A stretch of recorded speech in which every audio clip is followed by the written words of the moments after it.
नर्मदे हर गुरुजी। मात नर्मदे हर। आपका परिचय बताइएगा, आपका कहाँ से आना हुआ? हमारा नाम विनय कुमार शुक्ला है। हाँ। उत्तर प्रदेश से हैं हम और मुंबई में जॉब करते हैं। फिर आपसे कॉन्टेक्ट बात हो जाना हुआ आपके पास। तो कैसे, मतलब आपको आपको वीडियो कैसे मिला, यहाँ का पता कैसे मिला? यूट्यूब अच्छा, कब से सुन रहे हैं लगभग?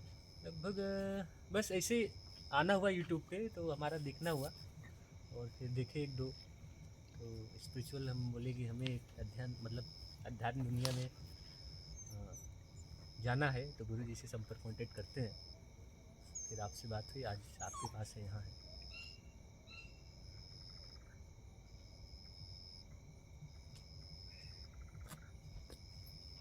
कोई प्रश्न है आपका? फिलहाल अभी तो नहीं है, अगर आगे कुछ बनेगा तो जरूर पूछेंगे। कब से हैं इस फील्ड में?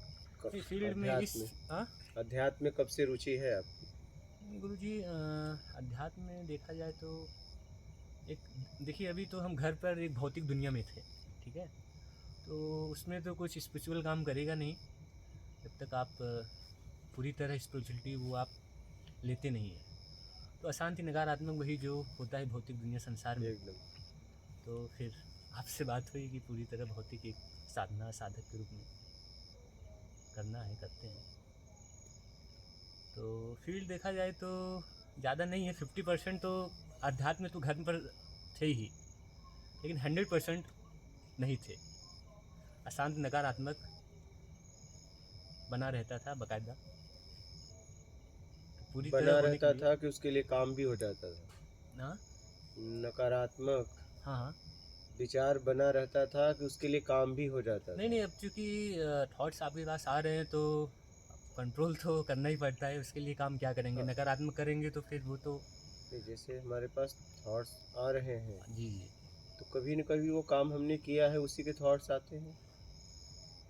नहीं नहीं, वो उसकी वो बात नहीं करने गुरु हाँ। जी। एक अशांत नकारात्मक जो चीज़ें होती हैं, जैसे हाँ। आपके माइंड में बनता नहीं रहता है कुछ ना तो कुछ।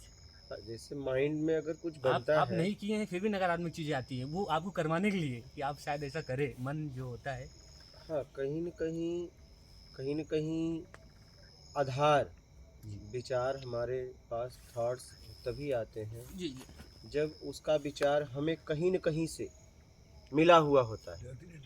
चाहे हम नहीं किए, लेकिन उसकी जानकारी हमें किसी न किसी के द्वारा हमें मिली। हम्म, चाहे किताबों के द्वारा मिली हो, जी चाहे एक व्यक्ति विशेष के द्वारा मिली हो, या तो हम बैठे हैं और कोई हमारे सामने कर रहा हो। हाँ, कुछ ना तो कुछ। कोई न कोई आधार है। अगर आधार नहीं है तो वो विचार नहीं आएगा। आधार है तो कल्पनाएं हम पैदा कर देते हैं, वो बात अलग है। क्योंकि पैदा करने की हमारी आदत है, क्योंकि पैदा करने की हमारी ताकत भी है, हमें पैदा करने की क्षमता भी दी गई है। ठीक है। तो विचार कहीं न कहीं से हमारे पास अगर कोई विचार आ रहा है तो जरूर कहीं न कहीं से उसका आधार है, बेस है, नहीं तो नहीं आता। नहीं तो नहीं आता। नहीं आएगा, नहीं आएगा। जी समझ। जैसे एक व्यक्ति आपके सामने अनजान जा रहा है और आपसे 5 इंद्रियों द्वारा उससे कोई भी चर्चा नहीं हुई, न वो अच्छा लगा न बुरा लगा, उसका विचार आएगा तो आपको कोई तकलीफ नहीं होगी, न राग होगा न द्वेष होगा। विचार आएगा यूं और चला जाएगा, आपको खरोच नहीं करेगा वो विचार।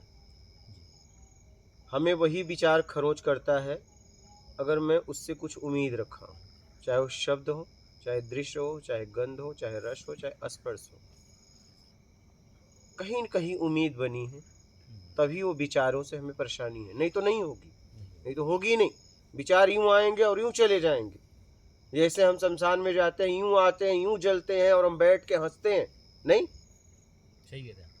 क्योंकि उन लोगों से मेरा कोई मतलब नहीं है, लेकिन वही हंस रहे हो और पता चला कि वही परिवार का एक सदस्य आ जाए तो फिर क्या होगा? फिर आप मुस्कुरा पाओगे? नहीं, आपकी हंसी चली जाएगी, हंसी चली जाएगी। हंसी चली जाएगी। कितना भी बोलो कि नहीं मुझे देख के कुछ नहीं होगा, हंसी चली जाएगी। क्योंकि उनसे आपका कुछ लेना देना था, जीवन में आपने कभी उनसे लेन देन की थी,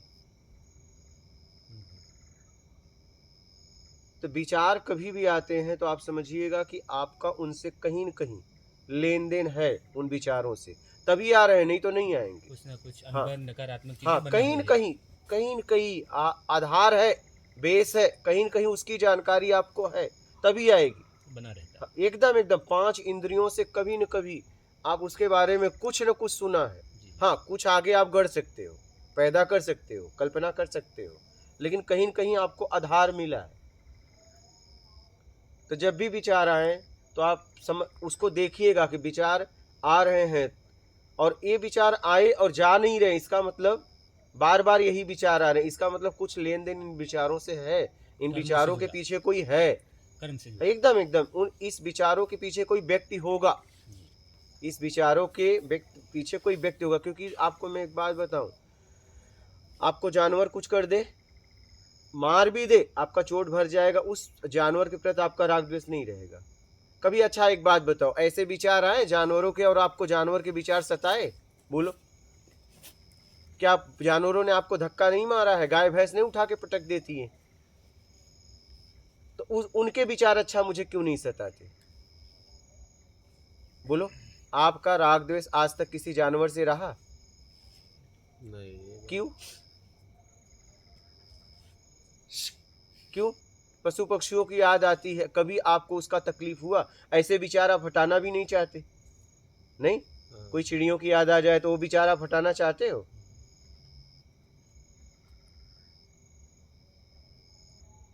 अगर विचार हमें परेशान कर रहे हैं तो जरूर उन विचारों के पीछे कोई है और उस व्यक्ति से मेरा लेना देना है, ये समझना इस बात को। अगर कोई विचार आ रहे हैं और वो कई बार आ रहे हैं जा रहे हैं, आ रहे हैं जा रहे हैं, तो आप समझ लेना कि उस विचार के पीछे एक व्यक्ति खड़ा है, उस व्यक्ति से आपना का कोई न कोई लेना देना है, उस लेन देन को पूरा करो। वही बना हुआ है। हाँ, इसलिए वो विचार आपको सता रहे हैं, और जब तक वो लेन देन हिसाब किताब नहीं होगा तब तक वो विचार सताते रहेंगे। हाँ, ये समझिएगा। तो ऐसा कुछ काम करिए कि वो लेन देन खत्म हो जाए। क्या? वो लेन देन खत्म हो जाए, क्योंकि लेन देन खत्म होगा तभी कुछ होगा। और उसके लिए सबसे अच्छा रास्ता है ईमानदारी, सत्कर्म। ईमानदारी करने से आगे का बंधन बंधेगा नहीं, और जब आप सत्कर्म करेंगे तो जितना आपने किया है वो हटेगा। कैसे हटेगा? क्योंकि जब आपने किसी के साथ बुरा बर्ताव किया तो उसने आपको अनेक रोम रोम से आपको श्राप दिया, ठीक है, वो अनजान व्यक्ति था। फिर आपने किसी के साथ सत्कर्म किया तो उसके रोम रोम से आपको आशीर्वाद मिला, वो क्या हो गया? गया। यही एक रास्ता है, यही एक रास्ता है।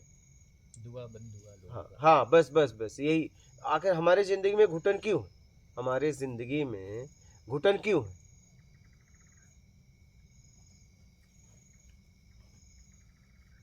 हमारे जिंदगी में घुटन है तो उसके लिए कहीं न कहीं हमने काम किया है, तभी है।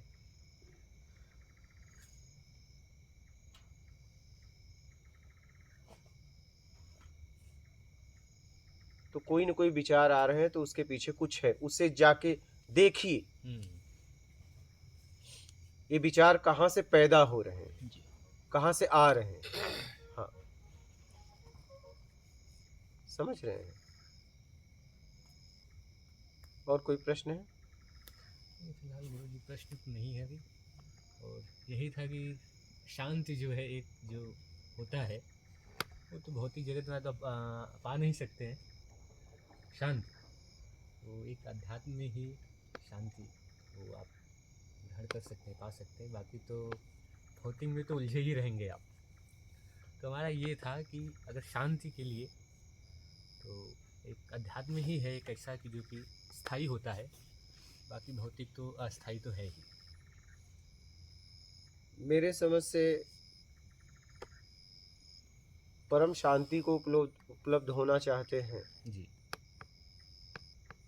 तो सीधा सीधा उम्मीद का त्याग करना पड़ेगा, बस बात खत्म। हाँ, फिलहाल उम्मीद तो हमारा किसी और से हर नहीं है। तरीके से, हर तरीके से। हम किसी से उम्मीद नहीं रखते हाँ हैं। बस और ना ही हमें रखते वो नहीं है। चापलूसी करना किसी हाँ। का, वो करना आई डिसलाइक, हाँ नहीं पसंद है हमें।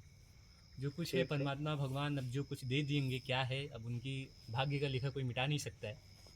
क्या ये निर्धारित है देखिए, ये उनकी इच्छा लीला ये महिमा। ध्यान देना कि परम शांति तभी मिलती है जब पूरी तरह आप उम्मीद रखते हैं किसी से, मतलब से छूट रखना। जाते हाँ हैं, हाँ, तब छूट परम जाती तब शांति परम मिलती शांति है। है जी।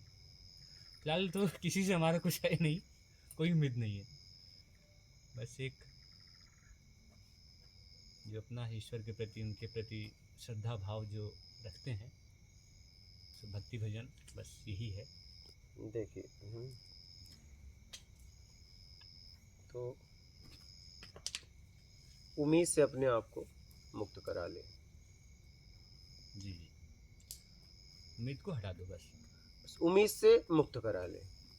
उम्मीद तो किसी से नहीं है। हाँ, उम्मीद से मुक्त करा ले, बस बात खत्म हो जाएगी।